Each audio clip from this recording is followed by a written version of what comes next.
16. Amen. Jesu unoprofita kupuswa kweJerusalema nekudzoka kwake. Yes.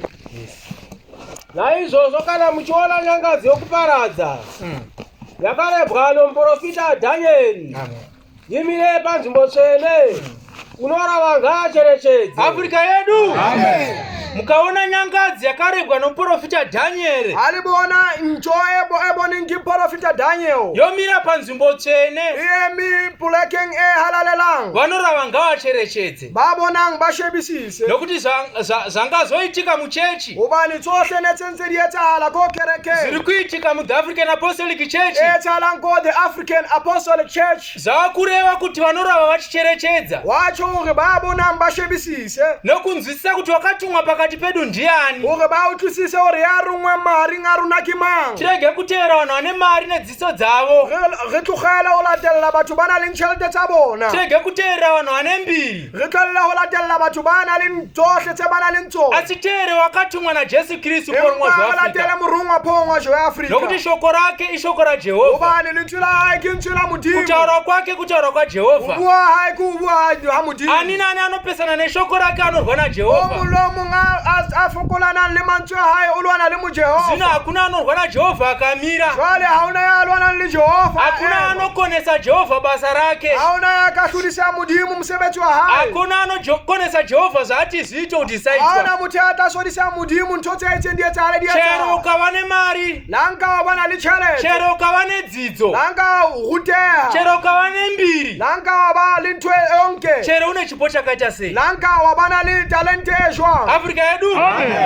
Nokuti kana masatanisi chao akasarenda, ubani le masatanisi kaofela ba ile ba ahlulwa, kuti hatizivi porongwa zva Afrika kana ari munhu, akatibi phongwa zwa Afrika ibe ke motho, Afrika yedu.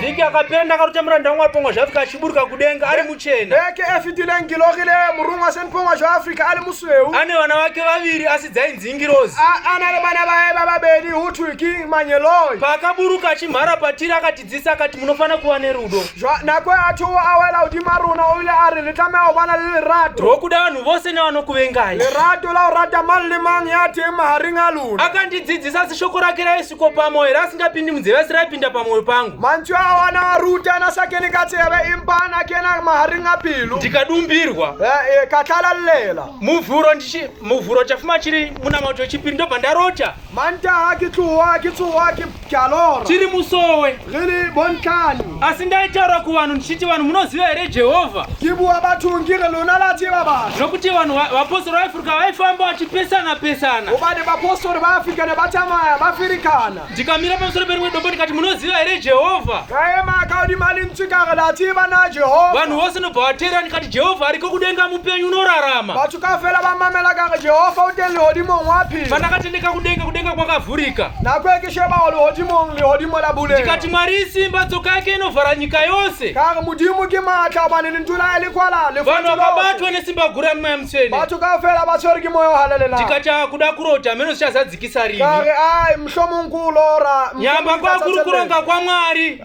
impa ine le ho hlela ha Modimo, kuti ndichapupurawo pamberi pavaprista kuti Paulo muranda waJehovha, Paulo muranda wa Jehova, Afrika yedu tinotenda Mwari, Afrika azorodze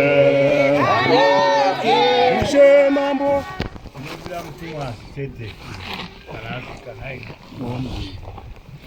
muAfrika yedu, nekuti kuna matakwa chavo kuita kwasiyana nekwachaimboita, ubani ukapela hone kuyetsa pili uhlukani lwani wa khale, chava kuna matiri kuinda kudenga, re rapella ho ya lehodimo, hatishana matiri kuzikanwa mazita, akisharapella ukhitibane mabitso, hatishana matiri kuti ndizikamwe negumano kana neprovince, akisharapella utsije kikopano kaofela, chava kuna matiri kuinda kudenga, shakirapella ho ya lehodimo, Mwari unoshamisa, Modimo wa makatsa, takarota kare kare, ilogile khale Afrika yedu. Amen.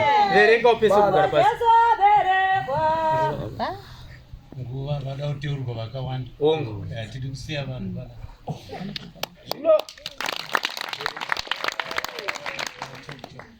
Zvino vari muJudea ngavatizire kumakomo, vari muThe African Apostolic musabuda mushinda kuBOT, bali the African Apostolic Church nesikatsa le BOT, verenga uri pamusoro pedenga reimba, ngarege kuburuka kuzotora zviri mumba make. vari kuenda kumasowa musaregera baya ndinkhani lisikathu vari kuzinyima rambe muchizinyima zvokudya osha baitima ndizvo tishingairire tiva varema sedu arege kudzimwa mabhuku eupenyu tsvakalletsenguge mabitso a rona a seka tingwa kuti kana tafa tipinde kunyika yejerusarema kaofela ga re ka hohlofala ndozvakagadzirwa mabhishopu aya ke yona ntho e re kuti tungamira kuenda jerusalema ore re lwanele ho ya kwete jerusalema nokuti hana bhishopu pedo ore ge leboha bana sekana le bishop verenga hafinyana kugara pasi Nouri mumunda.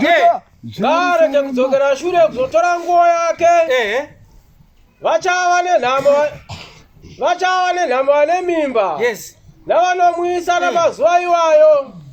Nyengeterai kuti kutiza kwenyu kurege kuva pachando kana nesabata. Nokuti nenguva iyo kuchavapo kutambudzika kukuru kusati kwakambovapo. Gara pasi. Afrika yedu. Kutambudzika kwatinoti kutambura panyika akusi kutambura. Ubuwa ribuwa ngaona uholofala asi uholofala alifati. Kuchava nenhamo yavanhu vakaramba mashoko musi wa 28 February. Kuchavana litsuke yabahana lingola la musi wa 28 February. Afrika yedu. Vanhu vavachatsva zvinosiririsa. Vatu vava vatacha ho utlwisa mbuhlungu. Nokuti pakuzembera kwavaita muranda waMwari pamwe zvaAfrica. Ubani the way netse vadulela bila mumwa pomwa zvaAfrica. No unyengeri hwavo hwose. Liuwetsa habona kaufela. Zvichabuda pachena. Litosala hona. Zvichawedzera moto kuwapisa. Utoeketsa mulo bachisa. Afrika yedu. Adeko ndakarotadza kuimba rwekuti izwi renhume izwi raJesu ndabatwa nesimba gura mweya mutsvene. Usiukire kasholeya ubuwa urinzira la murungwa kirinzira Jesu. Pandakati moya halalela. shoko renhume shoko raJehovha. Nakwekiri linzira la murungwa kirinzira Jehova. Ndakapitiridzwa ndikakona kutaura. Kila kaetswa kaskasholeya ubuwa. Kuna matakwatiri makuru akusikafembera femberawo. Ukapela ho nguona asi ukapela ho. Ndiko chaiko. Ukapela hona. Bishop Ngoni asati adzoka takaudzwa namweya mutsvene. Bishop Ngoni asokahuta. Kuti achadzoka zvinonaka izi. Uthi utohuta. Tikati naye Mwari zvichava zvariniko. Mudimu utabatani. Ari pano nhasi. Afrika yedu. Kare waitobvunzwa kuti unobva kwani. Kare unomutsva uti utswaka. Ubati uri gona Bishop Ngoni urokwani. Ubata ukapelwa kiBishop Ngoni. Kana usina kutaura imwe senheu inoenderana kuvafundisi kana vakuru. La usabuwa senheu yabo Bishop kama yabafundisi. Asi nhasi tadzwana. Maidziwa nepi nyasha imiwana? Leli nithola kaya masono. Maidziwa nepi? Leli wathola kaya masono. Mwari ngakudzwe. Amen. Mwari nganamatwe. Azvisi nyore izvi. Asitwe. Akusi kurongwa kwaakuru. Asiwetsa. Idenga. Mwari anzwa kukumbira kwenyu. Mwari anzwa kuchema kwenyu. Kuti mhere yarira kubvawo. Kirozi yaJesu ngainde. Kirozi ya Jehova iyemo. Afrika yedu. Mutumwa tinaye pano. Mumwa pomwa cha Afrika kana liye. Tokudza Jesu. Ina nditauri zvangu ini. Nakimuita. Handina chondogona kutaura. Hauna cheki takhona ngo. Chiko chandingakutaura chingakufadzai varume. Into engaibwanga kaluthabisa mba. Makadzidza kundidarika. Likute ile ufitana. Muri vakuru kupfuura ini. Ni bahulu ufitana. Asi mashoko anatendegwa ndidudzire ndiwo awa. Antu akidumele ekuti nyika yakuguma. Ngone le affaire. Wana Bishop Ngoni achidzoka atoya takutopinda. Bishop Ngoni atile usakukena. Tishina makore akawanda nyika isati yaguma. Akena buphilo babongata. Izve zvidzidzisa yakudzidziswa ese kutsvaka zivo yavanhu. Ena kituto yakutisa bathu impasi tituto yabantu. Nokuti vatomborangana kuti mati uyu angaparidza. Ubani batle baqale leriona utashumayela. Asi Jehovha ndozvaatoda. Ubani Jehova. Andigoni asi Mwari ndozvaatoda. Kuti maitirwa nyasha mubvawo. Pamutirai rudo norugaro urwu. Amwela nerato. Uchibva pano upenyu ngahuchinje. Uchibva pano rudo ngaruwanje. Uchibva pano kudziva Mwari ngakuvandudzwe. Uchibva pano kana ngasingabatwi nemweya batwa nemweya. Uchibva pano kana ngachirambidza mweya mutsvene pache chitendera mweya. Sarati moya amwela moya. Afrika yedu. Chechi yatungamirwa neexperience. Chekeke hai ohuiki experience. Paine mutumwa pamwe zvaAfrica ini mwasha ndinobvisira heti munhu ana Mwari. Na murungwa pamwe zvaAfrica abuari nake katiba yakakinsetsa mutana. Ndakazozviona katine varuti vadoko kana kundadzidziswa namweya mutsvene chero mukuru angachara kutogara pasi. Kilabona hantle hamwe wahalala ngutswaka libana lebanyenyana. Nokuti ndio shoko raJehovha. Ubani kirinchu la Jehova. Mutumwa akangotaura kamwe kuti kamuri pachechi garai neukurwani. Umala buhangwe fela ga dula nka boholo balona. Musachinja chunu. Leska chincha holi hung. Vanga akati Maria ya 20. Jwale baba mba ai chele. Vakangonzi tigare neukuru Maria indi. Hao ka chidule ka boholo chele te. Yamba Paulo achichuma akatoyamba mari kare. Imba Paulo hana Sika zinoda pfuma ere. Akati kwete ndinoda chechi. Hana chele te abata mudimu. Pfuma zinoda mapurazi ng'ombe vakadzi vakawanda zvitoro mabusiness nendege. Ubana li chele te kubana li plus ka. Asakada muya yenyu varombo iyi. Mara ukatile. Afrika. Kana kwaitengwa ndiani kwawaenda neurombo kwatinako. Yani ngare. Asikwadi akatoramba pfuma kudai imi. Vakuda kushandura dzese yekudenga kuti ite pfuma. Vatenge vanhu kushandisa mari. Mutumwa akati musachinja chi? Murumwa ari leska chichi. Zvakambuka kutanga denga rikataura kati kwete. Vachibva kumutumwa akati aiwa musachinja chunhu. Garai semagara maita pai. Murumwa ari dula ngaska hari. Nokuti mutsamba yemusa 28 February mashoko amwe yamutsene. La litsatsi la 28 February. Vari kubhuti hapana kana chavanopikisa kusara kwokuti anogara semukuru ngaagare panzvimbo yani. Kuti tawanda nokisa vanotenda. Makatena tauri adula ngale muhulu badi hana. Kuti tawanda nokisa chirara varambi. Oke tawanda ashise. Avanotenda. Silailo abahane. Kuti mutumwa ndiye mutungamiri wedu tose vanobvuma. Oke murumwa akimuki kiena ohalanga fela. Avapikisi. Asi pakuzoti gara nemazera enyu. Zvale yakudula nga. Basambasiyana. Hongu vakati pakuzoti mukuru wenyu kana ari pachechi AK Alfred kushamisa mwazha garai naye izvozvo ndo patakapesana. Kimoona nentaba yauri AK mwazha kiena yari ohelanga abahanne. Kandirai ngowazanora Mwari kuti mungoonawo kuti Mwari wada zvipi uye vari kunamata vachiteerera mutumwa ndevapi. Mudimu kibafinga hape mamamela murumwa kima. Nokuti kana muri muchechi muno pane mamabhishop atinotoziva akabviswa paurombe nenhume. Rini kereke mona katsia murumwa pane vakatobviswa pa usutleya hobo. Pamuterera vakatopandukira mutumwa. Batemba la tusetswa usibani libana kimurumwa.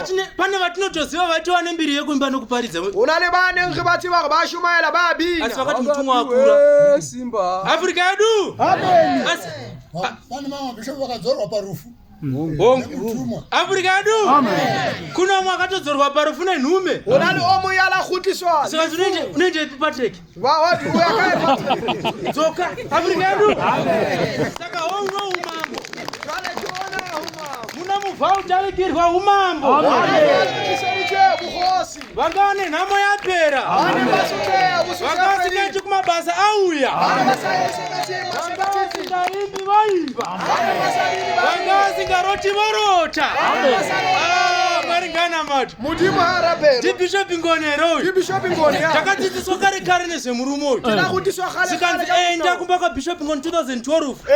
Bishop Ngoni. Tiri mutumwa wangouya neasingaroti. Mumwe unatla manganesalo. Ndinda kwaBishop Ngoni. Bishop Ngoni. Paul Mwazha Afrika akatumwa ndikati saka ndotaura zikanzi nokondoti Paul Mwazha Afrika akatumwa achakuteura uchona zvaitika. Moyo alangwa yamofela lori murumwa Paul Mwazha urumwe. Neuromba ndina kuindako. Na haya akaitona. Nasi tasanga. Afrika. Amen. Mara ropa badzo kusisa ude manake.